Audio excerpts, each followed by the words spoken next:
I think if you're a person in the community, you think of school safety as intruders only, and there's more to school safety than intruders.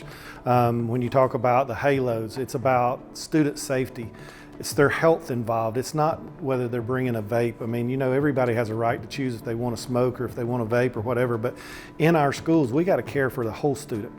And if their health is important to us, and we want to make that statement to them that it's not allowed in our schools, but it's not safe for you either. And then when it comes to the view scans, you know, the view scans are just instrumental in the idea that with school shootings around our country, with gun violence in our communities and stuff, it's important for us to make sure that this is a safe haven for our students, and we want them to know that that's what our important value is. That is an answer to a lot of the problems that we have. Some of our schools have the arm ones that we can scan students on, but we tend to miss a lot of things with that. So the view scans is just the next step up. The view scan with the metal detector, like a conventional metal detector, we have people walking through the metal detector, it goes off, we're having to try to determine is there something on them, or it could be on them. When we're looking at kids, you're looking at, you know, they have a lot of different areas where they may try to hide something, a lot more difficult, and being able to pinpoint exactly where that's at will help us tremendously. The new technology that we are installing here at the school gives us a sense that we are being proactive with our student behavior, and that our students know what to expect, and know that there's certain things that here at the school we do not approve of. Well, increasingly over the last few years, my time as the discipline administrator has been spent on, you know, vapes and suspicion of vapes and those kinds of things. It's been increasing really heavily over the last couple of years, actually.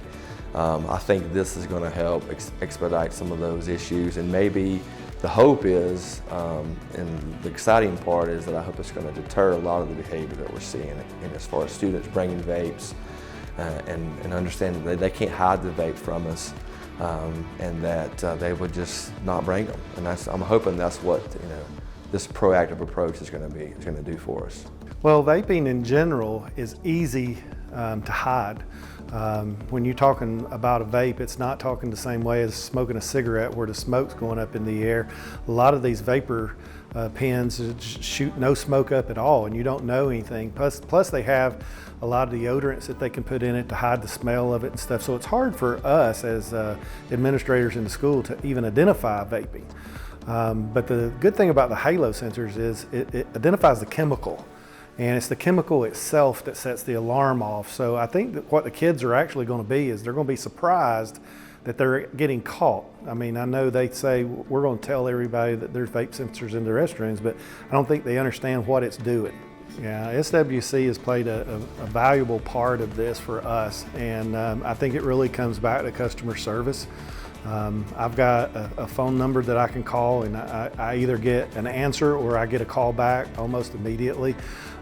So to me, that's important for us, is to say that if there's a need out there that we have, that I can make that phone call, run something by, and we throw ideas off of what's the next available thing that we could do. But it's just been absolute wonderful to work with them because of the training that they've given us inside our school buildings, the talks with our departments as far as the installs, getting the equipment to us, doing the billing. It's just been an ease to work with them. Well, SWC, the biggest thing for me is the training. You guys being willing to come out and teach us, and being so readily available for phone calls and emails. That's been the biggest thing. Of course, with any technology, you have those questions.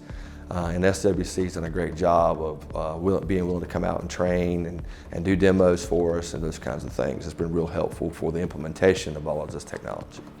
I feel parents will be relieved. As a parent myself, I would be relieved to know that, that this technology is being used in our schools. I think more and more parents that I talk to on the phones are surprised by their teens' activity. And I'm hoping that this will give them some relief as far as understanding that if they're doing something not supposed to at school, that administrators will be alerted, and then therefore parents will be alerted, and they'll be informed about what their student activities when they're not with them, when they're at school. Well, safety is always the paramount to anything you do in the school system. Of course, we all want academic achievement and improved test scores and things, but the first thing is every parent wants to know when they send their child to the Maury County school system that they're safe and they're going to come home just like they did when they left. And that is our ultimate goal, is to make sure everyone is secure and safe, because then when you feel secure and you're safe, you can prosper in academic achievement and athletics and everything else.